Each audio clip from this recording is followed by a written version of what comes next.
comes to street level, we know who some of the greatest heroes are, but what about the villains? Welcome back, Nerd Squad. It's me, Amanda McKnight, aka VampX13, but you can call me Vampy. Everyone knows Joker, but what about Owl, Blockbuster, Richard Rowe? Find out about those and more as we count down the top 10 street-level villains you've never seen before. Who are your favorite street-level rogues? Let us know in the comments. Number 10, Mad Hatter. Surprisingly, one of the most common of those on our list, despite being a super weird villain. This fact even just surprised me. Technically, any of Batman's villains could be considered street-level villains because of their association with both Batman and to Gotham. Mad Hatter Jervis Tetch is no exception to this rule. When it comes to the current Primer continuity, he made his first appearance in 2011's Batman The Dark Knight issue number 5. Although the character has been around since the 1940s in terms of his historical first appearance outside of the current continuity. Like many Batman villains, the Mad Hatter doesn't have powers, but instead relies on his intellect and his scientific knowledge to go toe-to-toe with the Dark Knight. And friends, before we move on to our next spot on this list, if you love what we do here at Top 10 Nerd, why not consider hitting that subscribe button? It really helps us out here at the channel, and that way you don't miss out on any good old nerdy content. Boom. Number 9, Owl. The Owl is a very interesting and strange villain, an enemy of Daredevil, Leland Owlsley. His first appearance in Daredevil issue number 3, being one of Daredevil's actually original foes. While perhaps lesser known today, at least in my case, he has actually appeared more than some obscure street-level villains that are on this list. Owl's main power is flight, which obviously doesn't sound too wild, especially when you consider some of the restrictions required for him to fly. He actually needs to leap from a certain height to stay in the air, and can only fly a rather low height of up to 15 feet in the air, which really not that high. Leland, though, also possesses more impressive powers in addition to his flight, thank goodness. He possesses the powers of superhuman speed, agility, endurance, durability, and strength, a healing factor, razor-sharp claws, enhanced senses, and later also gains photokinetic data powers, which allow him to become omniscient. Number 8, Stilt-Man. Stilt-Man might be thought of as more of a joke villain today, but initially he was very much serious and actually operated as a street-level villain opposite the street-level hero, Daredevil. Wilbur Day as Stilt-Man made his first appearance in Daredevil issue number 8. As Wilbur, he was also tied to a legal case that Matt had undertaken where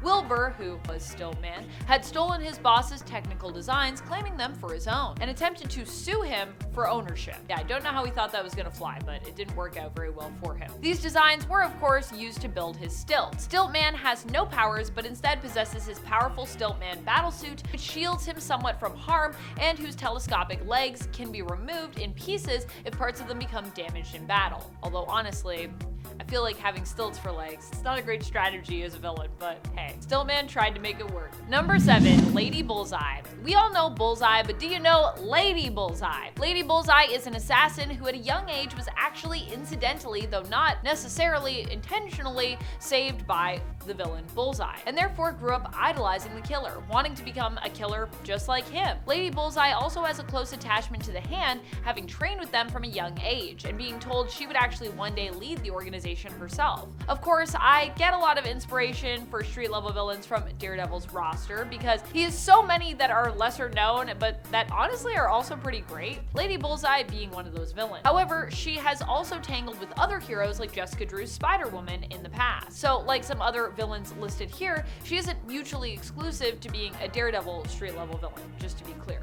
Neither are many of the people on the list even that are connected to Daredevil. Enter number 6. While Nuke started out as a street-level villain, being an adversary of Daredevil, he would go on to become more of an enemy actually of Wolverine, despite him not being mutant-based himself. Nuke, however, did make his first appearance in Daredevil issue 232, much later than some of the other DD villains that are mentioned on this list. Nuke initially was a human who was altered with substances and cybernetics. He was taken when he was young by Weapon X, specifically by their recruit Wolverine, and enrolled in Project Homegrown. There he was a subject of the Weapon X program experiments and is believed to be the only subject who has survived this project. I think you can see why he hates Wolverine so much, and that was also really just the beginning of their long and terrifying relationship with one another. Honestly, I kinda understand Nuke's hate of Wolverine. if I'm being real. Number 5, Blockbuster. There have actually been a few folks who have the name Blockbuster in the comics. One being the brother of the Blockbuster that we're focusing on this list, probably the name you first think of when you think of this character. Though honestly, I'd say pretty much all versions of Blockbuster are kinda obscure, to be real with you. Blockbuster isn't a villain that we normally talk about here. Blockbuster initially was Mark Desmond, which is, like I said, the version you might more recognize, but later his brother, Roland, took up the mantle after his brother's death. Unlike Mark, who had a low-level intelligence, Roland possessed super intelligence, a trait he had actually gained through making a deal with Neuron. Blockbuster made his first appearance early on in the current Nightwing run, first appearing in issue number 22, going on to become a villain of Bloodhaven, Nightwing City. He uses the Blockbuster serum to transform into a Hulk-like figure, but unlike his brother, Roland still retains his smarts in the process. Number 4, Firefly. There have been a few people to wear this mantle, but for this list, we're going to focus on the most recent incarnation, Garfield Lynns of the Primer's continuity. The most recent and also the oldest, actually. Although Ted Carson is also a prominent Firefly of the Primer's continuity in the modern age, but Garfield Lynns was the original Firefly from the New Earth continuity, so I decided to stick with him for this list. But really, you could take it either way. Firefly is pretty obscure all around, I think. Firefly is an arsonist who was a street-level villain in Gotham and an enemy of Batman. In the current continuity, he first appeared in the Nightwing Annual from 2013. He was seemingly killed by Ted Carson, who took over his mantle as Firefly, then later mysteriously reappeared, seemingly resurrected. Firefly doesn't have any powers, he just has tech which allows him to fly, and of course a flamethrower, usually. Were the Batgirl movie to have been released, we may have been more familiar with this character, at least the Ted Carson version of the character, as Brendan Fraser was going to portray him in the now shelved film. Number 3, Mr. Fear. Mr. Fear basically became a villain because he was jealous of Daredevil. This is a real story, guys. He attended the same law school as Matt and was basically jealous of Matt's success and how often he was praised by teachers and students at the school. He was like, Matt, curse you for being so loved. Why am I not loved and praised? Maybe he should just have focused on his work and worked harder. Anyways, well, this is one Mr. Fear. This character is actually not the only one to have used this name. Larry Cranston is the Mr. Fear we're talking about here, who of course got the idea for that name and that villain mantle from the previous Mr. Fear, Zoltan Drago. Number 2, Heartless. Heartless was initially a very mysterious villain who appeared in Nightwing. He made his first appearance in the current run of Nightwing in issue number 78.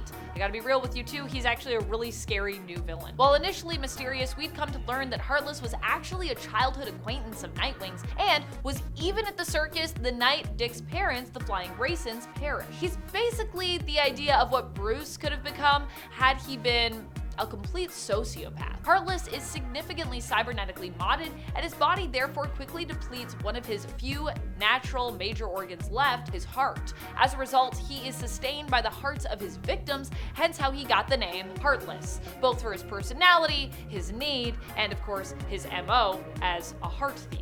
Due to his mods, Heartless is also shown to be extremely durable, strong, and fast. He's a pretty formidable foe overall. Number 1, Richard Rowe. Richard Rowe is one of the main villains in the newest Massiveverse series from Image Comics, No One. I honestly love this series, and if you haven't checked it out yet, do yourself a favor, go to your local comic shop, get yourself a copy, check out the podcast, it's amazing. The story has kept me on the edge of my seat since day one. Even though we are given the identity of Richard Rowe, at least that's what seems to be happening, I'm still not sure if anything actually is as it seems in this comic in terms of characters' true identities and motivations myself. Aaron Kern was believed to be Richard Rowe, the one behind the accountability murders in Pittsburgh, and the seeming enemy of the vigilante No One. He got his name as a result of him remaining unnamed for the first few days he was being held, and because when he was initially booked years ago, he was not named, given the place marker pseudonym, which is used by the police, of Richard Rowe. Kind of like John Doe, but kind of for criminals, I believe, instead of victims. That's where Richard Rowe comes in. Aaron Kern initially confessed to being the killer, but later recanted his confession, saying instead that he had actually been coerced. In this way, he was able to basically get out of jail for free,